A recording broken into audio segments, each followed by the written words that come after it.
네, 오늘 웨스트민스터 수요일의 문답, 오늘은 86번, 87번 두 가지 질문입니다.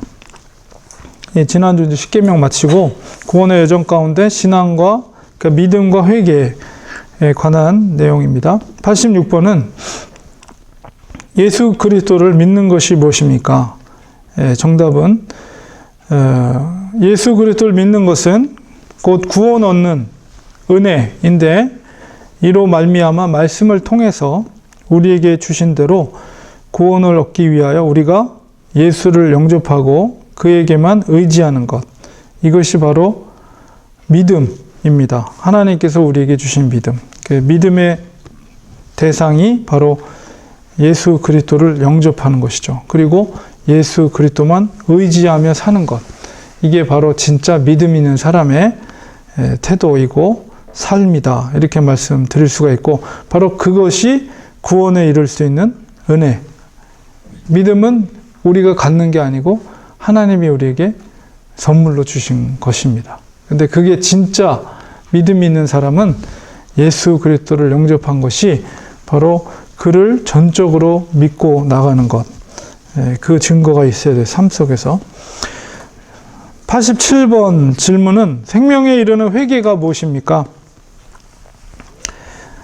그 답은 생명에 이르는 회개는 곧 구원 얻는 은혜인데, 이로 말미암아 죄인이 자기 죄를 참으로 알고 또 그리스도 안에서 하나님의 긍휼하심을 깨달아서 자기 죄를 원통히 여기고 미워함으로 죄에서 떠나 하나님께로 돌아가서 굳은 결심과 힘을 다하여 새롭게 순종하는 것입니다. 근거가 되는 말씀이 많이 있죠. 그래서 신앙과 회개, 그러니까 믿음과 회개는 내적인 은혜의 방편입니다. 그리고 신앙은, 믿음은 예수 그리스도를 영접하고 주님만 굳게 의지하는 것. 회개라는 것은 자기의 죄를 깊이 깨닫고 슬퍼하고 미워하며 하나님께로 돌이키는 것. 그리고 하나님께로 돌이키면 그 믿음의 근간인 바로 예수님만이 나의 인생의 주인이라고 고백하면서 그 뜻대로 사는 것이 회개입니다. 자, 성경 말씀을 좀 더 살펴보면서 두 가지 질문에 대해 다시 한번 깊이 생각해 보겠습니다. 구원의 두 가지 은혜, 이 회개와 믿음, 이 두 개는 이게 뗄래야 뗄 수 없는 관계입니다. 항상 회개가 먼저 선행이 되고 그다음에 복음을 믿는 믿음이 따르게 되는 것이죠. 사도행전 20장 21절에 유대인과 헬라인들에게 하나님께 대한 회개와 우리 주 예수 그리스도에 대한 믿음을 증거한 것이라. 이게 바로 사실은 이제 온전히 복음을 전한다, 혹은 구원에 이르는 진리를 전한다고 했을 때는 회개와 복음이 동시에 선포가 돼야 돼요.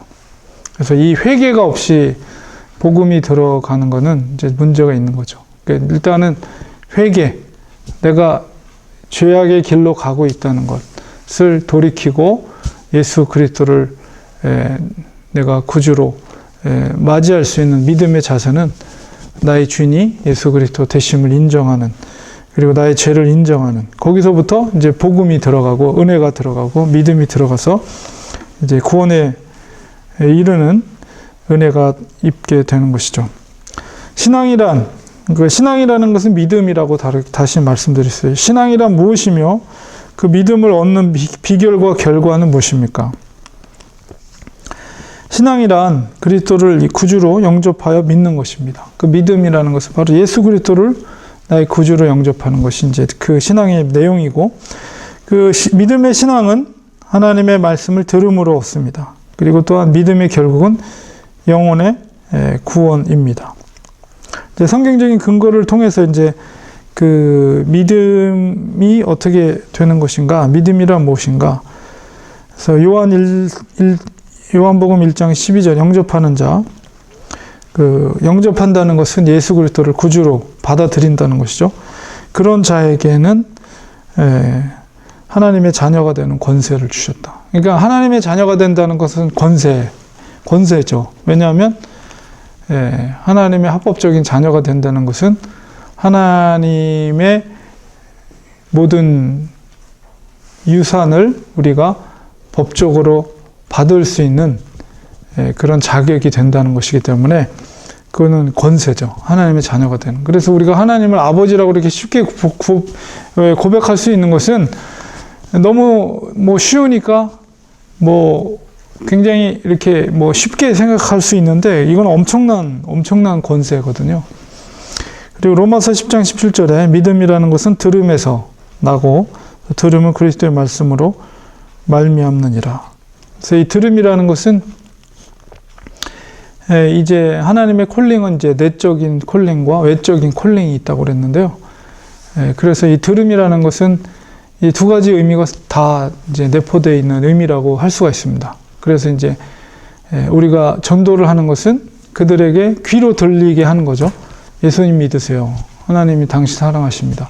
귀로 들리게 하는 거. 이건 이제 외적인 소명이에요. 근데 그 외적인 소명이 있어야만이 어느 순간에 어떤 포인트가 돼서 하나님의 어떤 시점이 됐을 때 내적인 부르심에, 불강력적인 부르심에 이제 콜링을 수용하게 되는 것입니다. 그렇기 때문에 반드시 외적인 부르심, 누군가를 통해서 외적인 그런 부르심이 있어야 돼요. 그래서 우리가 한 사람이 이제 교회를 나오게 되고 예수를 영접하는 데 있어서 그런 외적으로 한 10번 정도를 컨택이 온다고 그래요.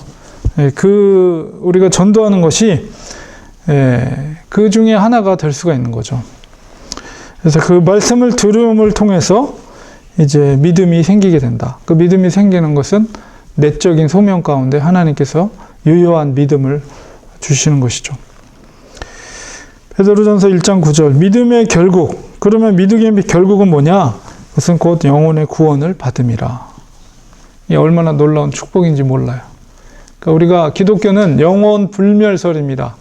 한번 이 세상에 태어난 인간의 영혼은 절대 소멸하지 않는다.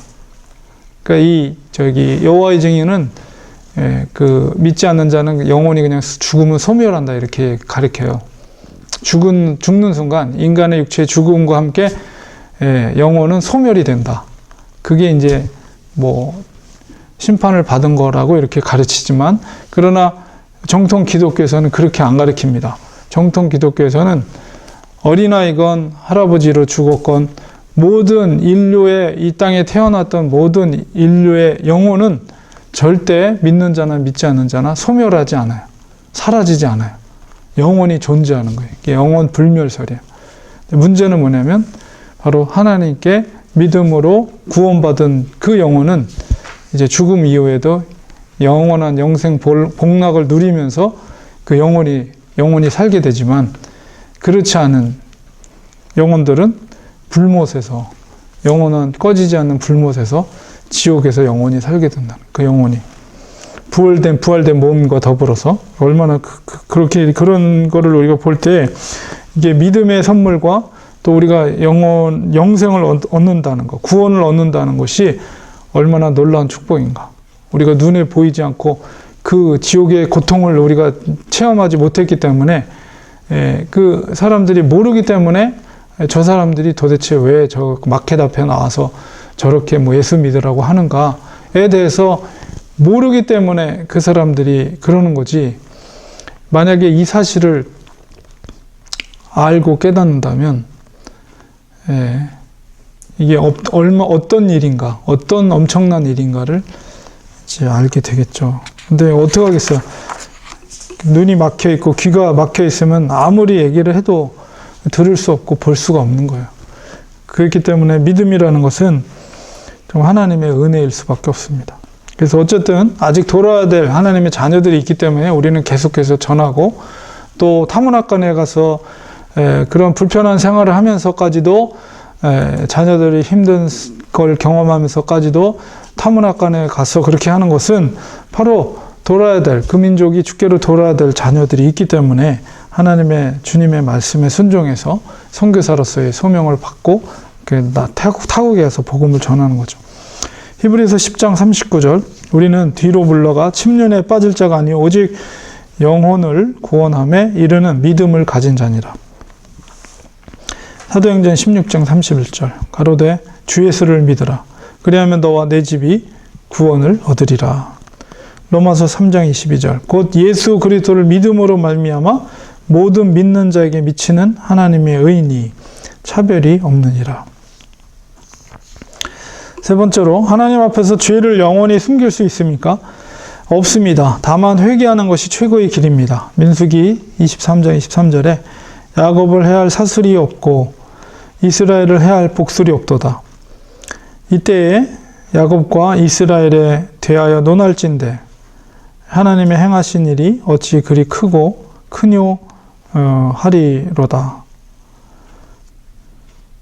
해야 할 사술이나 복술이라는 것은 어떤 마술이나 어떤 그런 요술사들이 그렇게 하는 행위들을 말하는 것이죠.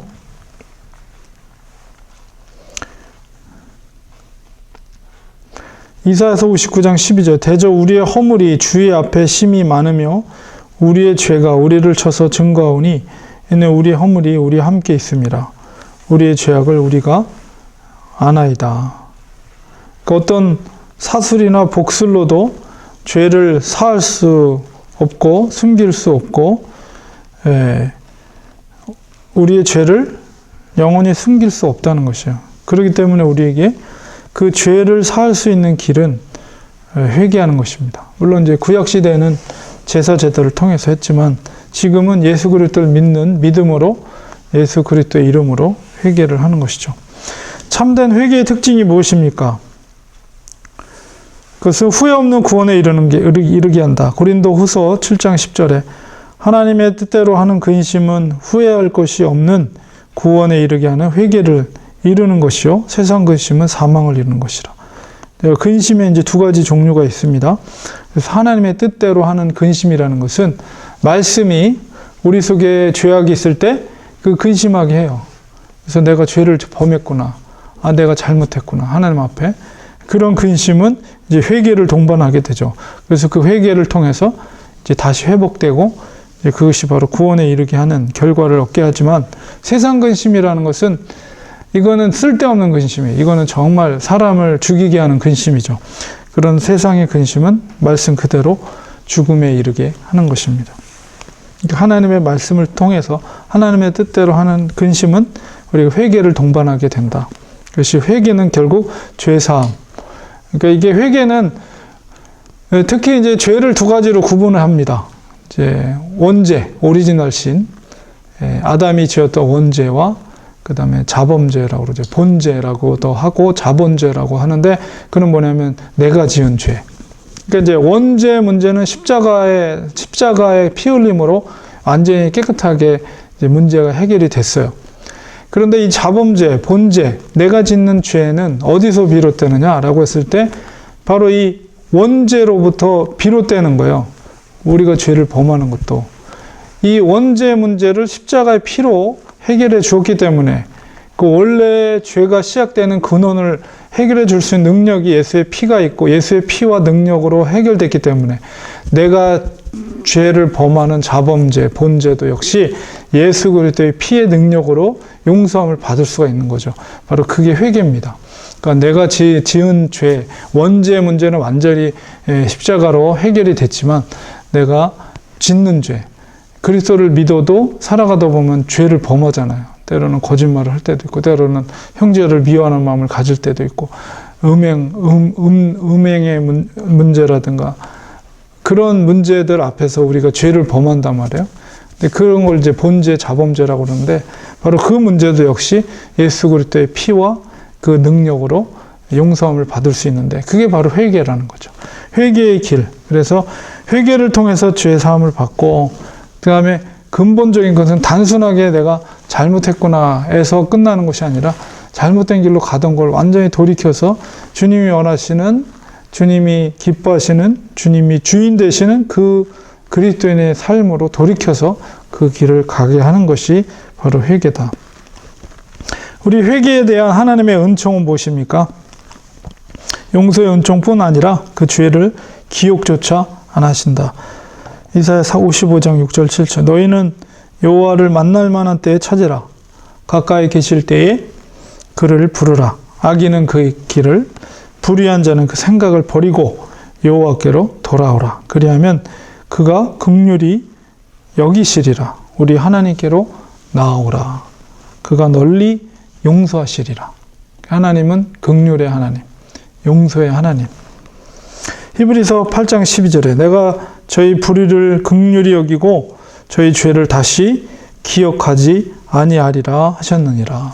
하나님께서는 우리가 진심으로 회개하는 그 죄에 대해서 다시 기억하지 않겠다, 이렇게 약속해 주시고 계십니다. 하나님의 놀라운 긍휼하심과 크신 사랑이죠. 우리가 물론 죄를 범하지 않는 게 제일 좋죠. 그런데 우리가 연약하기 때문에 때로는 우리가 하나님 앞에서 죄의 유혹에 넘어가 죄를 범할 때도 있습니다. 그럴 때는 이 약속의 말씀을 다시 한번, 그러니까 이게 죄의 달콤함이 있잖아요. 죄의 속성. 아담과 하와를 그 뱀이 유혹했을 때 보암직도 하고 먹음직도 하고 먹으면 지혜롭게 할 만한큼, 그 죄라는 건 그런 달콤함이 있어요. 그러니까 죄를 삼키기 전에는 그런 유혹, 저거를 내가 하고 싶다, 저거를 갖고 싶다, 막 이런 것을 가지면은 정말 만족함을 줄 것 같고 나에게 정말 너무나도 기쁠 것 같고 막 이런 유혹이 줄 때, 그런 유혹 속에서 넘어가면 그게 이제 엄청난 고통을 이제 수반하게 되죠. 그래서 죄의 고통과 죄로부터 회복, 하나님의 사람이라면 이 죄가 양립할 수가 없고 그 죄가 주는 피해라는 것은 어마어마한 거예요. 다윗의 경우를 보면 알 수 있잖아요. 죄가 그 유혹, 육체의 유혹 가운데 그 보디발의 아내였던 밧세바를 그 성중에서 보고서는 음욕을 품고 그만 음행을 저지르잖아요. 그거를 그 죄의 달콤함 속에 넘어가지 않았다면 그 이후에 일어나는 엄청난 일들, 그 죄의 결과로 일어나는 엄청난 일들은 아마도 그 고통을 치르지 않았을 텐데, 그 유혹에 넘어가는 바람에 죄가 더 엄청난 큰 죄를 범하게 되죠. 음행과 살인과 거짓과. 그것이 결국은 아들 압살롬의, 물론 이제 밧세바의 첫 아이를 죽게 한 것 또 걷어가시고, 뿐만 아니라 왕중에서 쫓김을 받고 아들의 압살롬으로부터 죽임의 쫓김을 당하고, 그리고 자기 사랑했던 압살롬도 역시 죽음을 당하고. 이게 얼마나 비극적인 일입니까? 얼마나 고통스럽겠어요. 근데 다윗은 아마 자기의 죄의 결과라는 것을 아주 뼈저리게 깨닫게 됐을 거예요. 그걸 통해서. 그러면서 어쨌든 예수님께서도 그러잖아요. 너의 눈을 뽑아서 구원에 이르는 게 낫지 온전한 몸으로 지옥불에 떨어지는 것보다 너의 오른팔을 잘라서 죄를 범하면, 그런 아주 고통을 당하면서 구원받는 게 그래도 낫다. 이게 다윗이 그런 고통을 당했지만 그걸 통해서 회개하고 돌이킴으로 하나님의 온전한 또 임금으로 인정을 받죠. 마지막까지는. 어쨌든 그 죄라는 것은 달콤하지만 거기에 넘어가면 엄청난 고통이 소반된다는 것을 우리는 성경의 가르침을 통해서 우리가 깨닫고, 애초에 죄를 범하지 않는 것이 좋겠지만, 그러나 이 회복의 과정은 너무나도 고통스러운 그 일이라는 것을 우리는 기억해야 됩니다. 어쨌든 하나님께서는 그 회개의 길을 열어놓고 계시다. 그래도 하나님은 다윗을 볼 때 그를 긍휼히 여기시죠. 그리고 그가 진심으로 회개하는 것을 하나님께서 용서해 주시고 그를 품어 주셨죠. 그래서 다윗은 비록 그런 부족한 점도 있었지만 모든 열왕 가운데 하나님의 사랑했던, 하나님이 인정했던 그런 왕으로 그런 기억을 해주시고 또 인정해 주신 것을 보게 됩니다. 오늘은 그래서 이 웨스트민스터 86, 87번 가운데 믿음과 회개, 이것은 항상 같이 가는 것이다 라는 것을 우리가 늘 기억하면서 구원에 이를 수 있는 효력이 되는 신앙과 믿음과 회개에 대해서 살펴보았습니다. 오늘은 여기까지 하겠습니다.